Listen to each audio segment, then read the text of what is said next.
Hello friends, welcome back KPS ஸ்டோ channel நண்பர்களே. இன்றைக்கி இந்த வீடியோவில் மிக முக்கியமான எச்சரிக்கையான ஒரு ஆன்மீக ஜோதிட விஷயத்தை தான் இப்போ இந்த வீடியோவில் ரொம்ப சுவாரஸ்யமாக துலா ராசிக்கார நேயர்களுக்கு பார்க்க போகிறோம். இந்த வீடியோ துலா ராசிக்கார நேயர்களுக்கு ரொம்ப யூஸ்ஃபுல்லாக ரொம்ப இன்ட்ரெஸ்டாக இருக்கும்.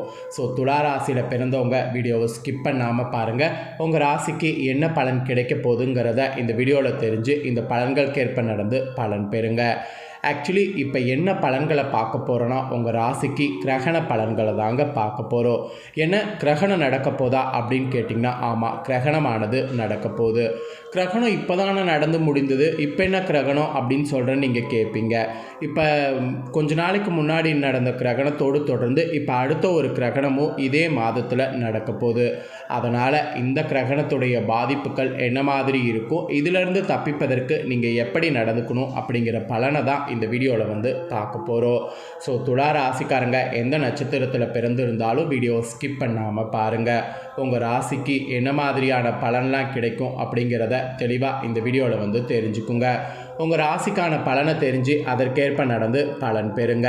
ஆக்சுவலி சூரிய கிரகணம் நடக்கிறது பார்த்திங்கன்னு வச்சுக்கோங்களேன், இந்த ஆண்டு பார்த்திங்கன்னு வச்சுக்கோங்களேன், வலுவான சனிக்கிழமை அதுவுமாக நடக்குது.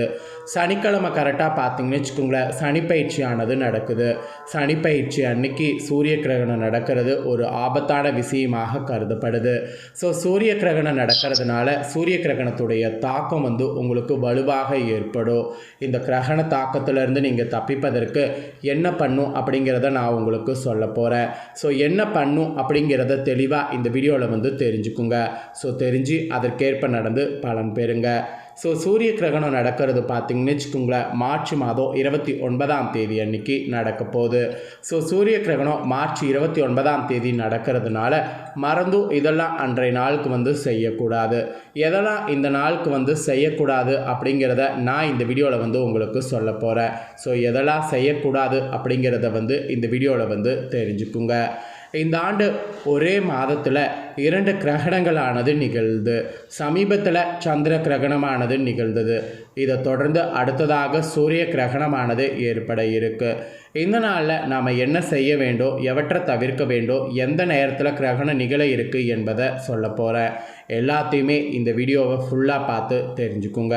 சூரிய கிரகணமானது விஞ்ஞான ரீதியாகவும் ஆன்மீக ரீதியாகவும் பெரும் முக்கியத்துவம் கொண்ட ஒன்றாக இருக்குது. கிரகணத்தின் போது நாம் சில விஷயங்கள் கண்டிப்பாக ஃபாலோ பண்ணணும். ஏன்னா கிரகணம் துடிப்போடு இருக்கும். அதனால் பழமையான நம்பிக்கைகளை இந்த நாளை பின்பற்றணும். இதுதான் இயற்கை. இதை தான் நான் உங்களுக்கு சொல்ல போகிறேன். அப்படி கிரகணத்தின் போது உங்கள் ராசிக்கு கடைபிடிக்க வேண்டிய சில முக்கிய வழிமுறைகள், தவிர்க்க வேண்டிய செயல்கள் பற்றி வாங்க இந்த வீடியோவில் அதிரடியாக பார்க்கலாம். ஆக்சுவலி 2025 ஆண்டின் முதல் கிரகணமானது மார்ச் மாதம் 14ஆம் தேதி நடைபெற்றது. அந்த முதல் கிரகணம் வேறு எந்த கிரகணமும் கிடையாது, சந்திர கிரகணம் தான். இது ஃபுல்லாக ரத்த சந்திர கிரகணமாக அமைந்தது. இந்திய நேரப்படி பகலில் நடந்ததுனால இந்த கிரகணம் இந்தியாவில் தெரியல. அப்புறம் இந்த நிலையில் இந்த ஆண்டு மார்ச் மாதத்தில் 2வது முறையாக கிரகணமானது நடக்க போகுது. இந்த 2வது கிரகணம் பார்த்திங்கன்னு வச்சுக்கோங்களேன், ஆக்சுவலி சூரிய கிரகணம். அதாவது சூரிய கிரகணமானது பகுதி சூரிய கிரகணமாக நடைபெற போகுது. இதுவும் பகல் நேரத்தில் நடக்கிறதுனால இந்தியாவில் தெரியாது.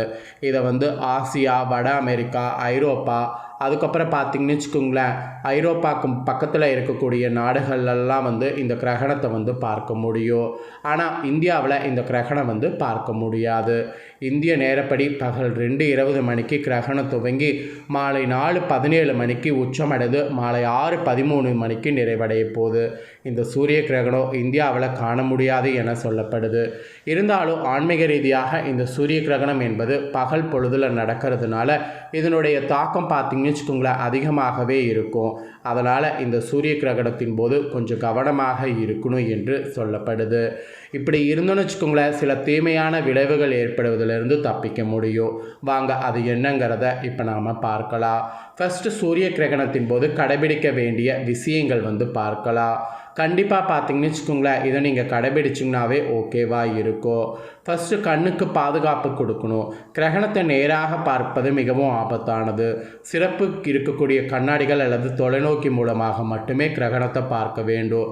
இதை ஃபஸ்ட்டு ஞாபகம் வச்சுக்கோங்க. அதுக்கப்புறம் தியானம் மற்றும் பிரார்த்தனை வந்து செய்யுங்க. இது பல ஆன்மீக நம்பிக்கைகள் படி கிரகணத்தின் போது நீங்கள் தியானம் செய்வது, மந்திரங்களை ஜபிக்கிறது ஆன்மீக சக்தியை அதிகரிக்கும் என்று கூறப்படுது. அப்புறம் இந்த நாளில் வீட்டில் தவிர வேறு எங்கேயும் வந்து போகக்கூடாது. ஏன்னா தேவையற்ற பயணங்களை தவிர்த்துக்கிட்டிங்கனாவே கிரகணத்தில் அதிக அளவில் வெளியில் இருப்பதை தவிர்த்துக்கிட்டால் பாதி பிரச்சனை உங்களுக்கு குறையும். பாதி என்ன முழுசாகவே உங்களுக்கு பிரச்சனை இருக்காது. அப்புறம் உணவுகளை மூடி வைத்து பாதுகாப்பாக வைத்திருக்கணும். கிரகணத்தின் போது உணவுப் பொருட்கள் கெடக்கூடும் என்பதால் அவற்றை மூடப்பட்ட உரை மூடிய பானைகளில் வைத்திருக்கணும். அப்படி இல்லைனா துளசி இல்லைனா தர்பைப்புல் உணவு மேலே போட்டு வைக்கிறது நல்லது. கிரகணத்திற்கு பிறகு உங்கள் ராசிக்காரங்க தூய்மையாக குளிக்க வேண்டும். கிரகண நேரத்திற்கு பிறகு பரிசுத்தமாக நீங்கள் குளித்துவிட்டு வீட்டு சூழலையும் தூய்மைப்படுத்த வேண்டும். அதெல்லாம் பண்ணிட்டு தான் கிரகணம் முடிஞ்ச அந்த டைமுக்கு பிறகு நீங்கள் எல்லா வேலையும் முடிச்சுட்டு சாத்விக உணவுகளை சாப்பிட்ணும். சாத்விக உணவுகள்லாம் லைட் வெயிட்டான ஃபுட்டை சாப்பிட்ணும்.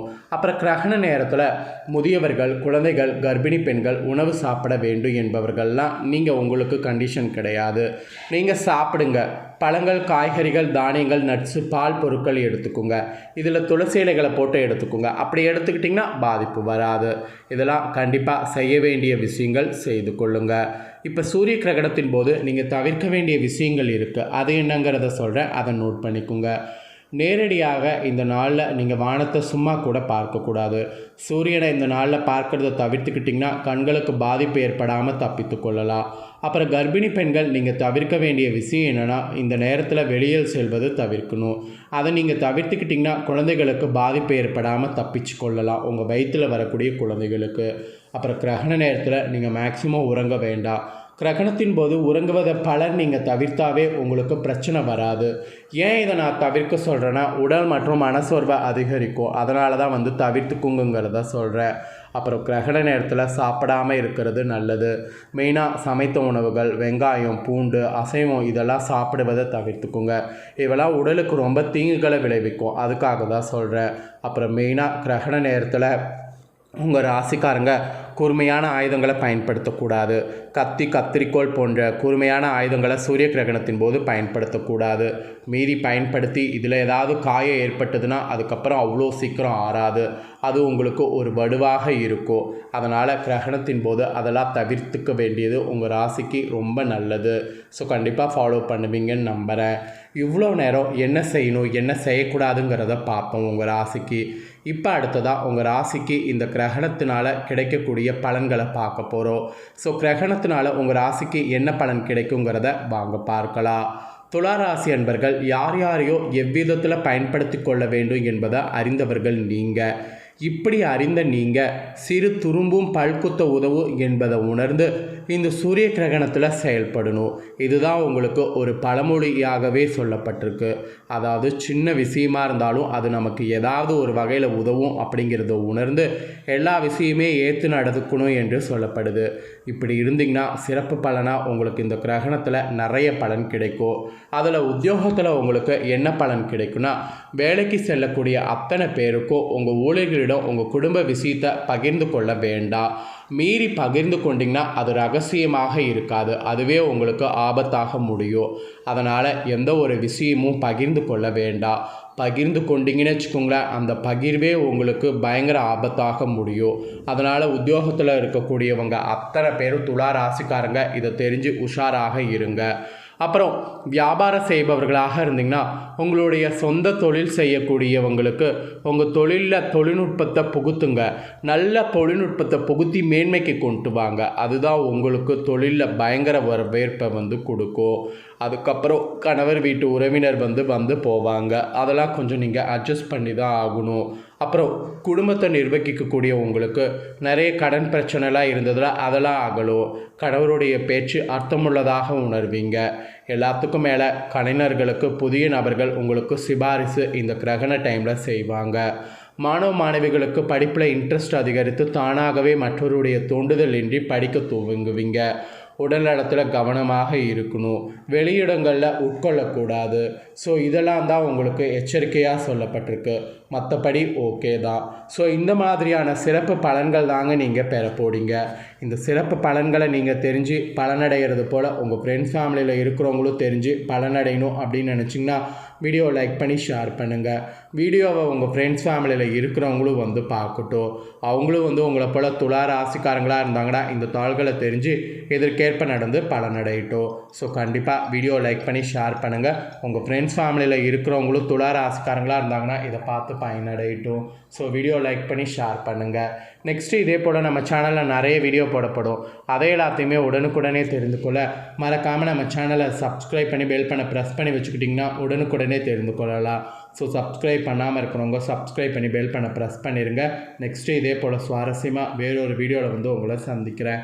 தேங்க்யூ.